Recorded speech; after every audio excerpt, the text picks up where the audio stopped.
Ohio Senator Sherrod Brown is the only Democrat to win statewide in Ohio in the past decade. By the way, he did announce that he is running for a fourth term in 2024. Senator Brown, welcome back to Meet the Press.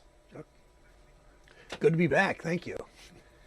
Let me start with Title 42, and I'd like you to respond to what Governor Newsom said here, that he thinks it's pretty clear, regardless of what you think of the policy as it stands and whether it should have been used or not. Do you agree with him that essentially government's not ready for a post-Title 42 world at the border yet? Well, quoting Chuck Todd, who 90 seconds ago said, Congress is mired in, I think you said mired in government inaction. I think that's really the issue here, that maybe with this new Republican House and Democratic Senate, we finally get serious about immigration reform and quit demagoguing this issue by pointing fingers and say that the disaster is about to happen. I think the administration will figure this out short term, but it's clear we've got to get serious as a body, and it's going to take both parties. And instead of trying to gain on bashing immigrants or gain on appealing to new citizens, whatever, we've got to get serious about that. Can you give me any insight? I talked with others that said Senators Sinema and Tillis were close. This sort of compromise bill, which would have finally helped created a path to legalization for DACA recipients. It would have given some new authority to DHS that was similar to Title 42. It seemed like the perfect compromise. What killed it?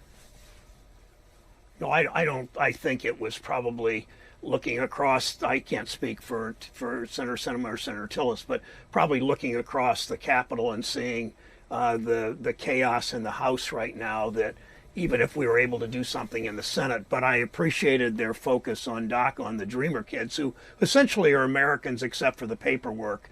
And it's really important we focus on them first. And I mean, our national security, of course, our domestic security, but those kids have been waiting, and it's just terrible that we've not moved as a body.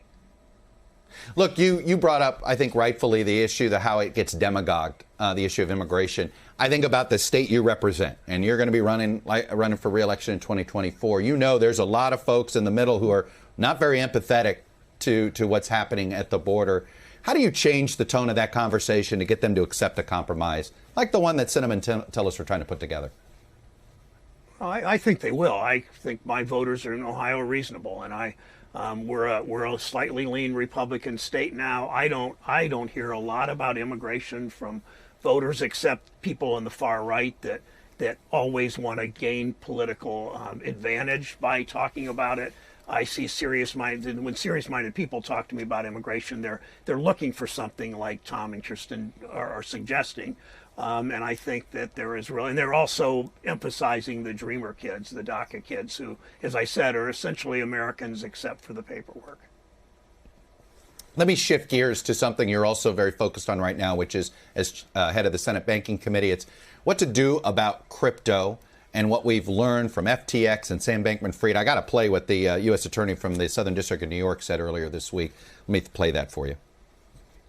I think it's fair to say that by anyone's lights, this is one of the biggest financial frauds in American history.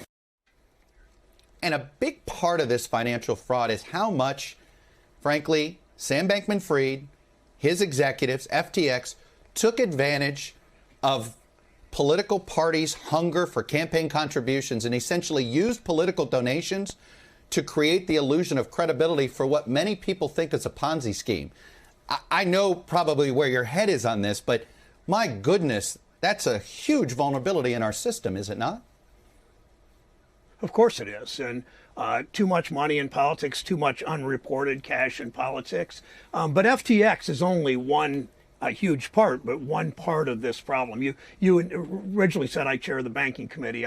When I took over almost 2 years ago as chair, it was called the Banking Committee because it essentially was the committee for Wall Street. And the whole name, Banking, Housing, Urban Affairs, we have aggressively taken on Wall Street. This committee's about housing. It's about public transit, what we've done in small towns and big cities in my state and around the country. And we had our 6th hearing on crypto to educate the public about about its dangers, not just the Ponzi scheme that you talk about, and not just the lack of consumer protection or regulation, but also the threat to national security, from Korean cyber criminals to drug trafficking and human trafficking and financing of terrorism and all the things that can come out of crypto. So we've got to do this right. I have already gone to Secretary of the Treasury as sort of the lead economics person in the administration, ask her to do a government-wide assessment through all the various regulatory agencies. SEC is particularly aggressive, and we need to move forward that way and legislatively if it comes to that. But I've spent much of the last year and a half in this job as chair of the Banking, Housing, Urban Affairs Committee, educating my colleagues and trying to educate the public about crypto and the dangers that it presents to our security as a nation and to consumers that get hoodwinked by them. Are you at all concerned that if government decides crypto should be regulated, it's actually giving a green light to something that maybe some folks ought to be banned? Senator Tester isn't sure it should be legal. Yeah, I share that thought. I think, though, that what we need to do now is, as I said, get Treasury to get all the different agencies. The agencies so far that have stepped up the most are Gensler at SEC and Russ Baum at the Commodities Future Trading Commission. That's a more narrow jurisdiction he has. But we want them to do what they need to do at the same time.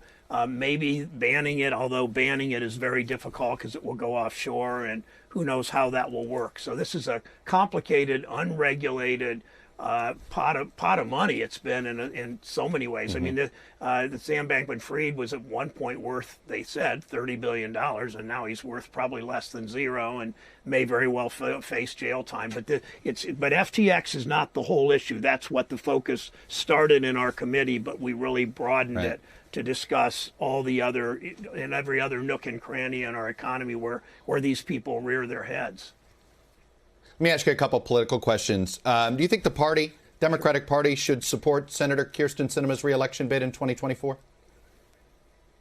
Well, she has said she's not in the Democratic Party. I assume a Democrat will run for that seat, and then it plays out. I'm less interested and focused on Arizona politics than I am my own, and I know what we need to do in Ohio to win, and a message, not a workers are on the agenda, but workers are the agenda. And I think if our party would focus on that a little more, we'd win more seats. That final question is, why do you think you're going to be able to find 50% plus one in the state of Ohio? Your good friend Tim Ryan came up short. It's a state that feels like it continues to drift to the right here than even when you were on the ballot in 2018.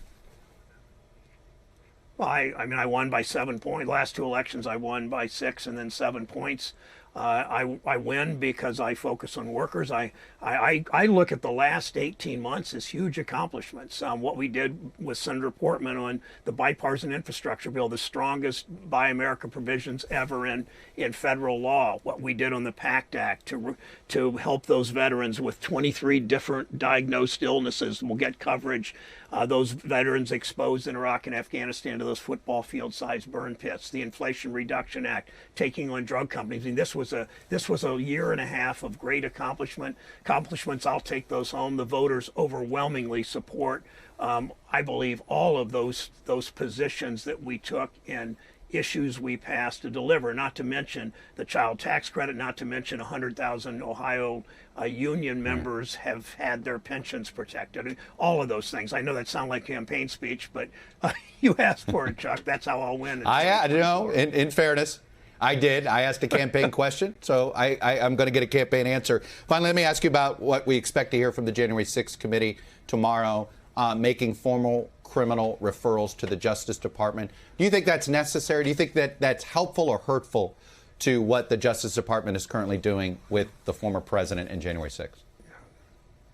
I'm not a lawyer, but you follow the law and you follow the evidence, and it's pretty clear that the congressman from Mississippi and the congresswoman from Wyoming have done both of those things, and the others on the committee of both parties, the Republican from Illinois, the Democrat from California, all of them from Maryland. And so I support what they're doing. I think they've shown courage. They've stood up in some cases to their own political party and stood up to a president who has clearly flouted or worse the law.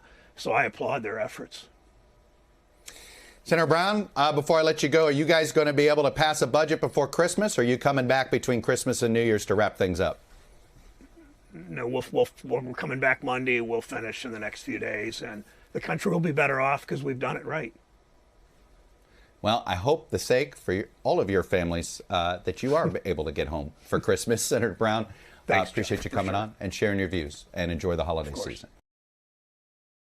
Thanks for watching our YouTube channel. Follow today's top stories and breaking news by downloading the NBC News app.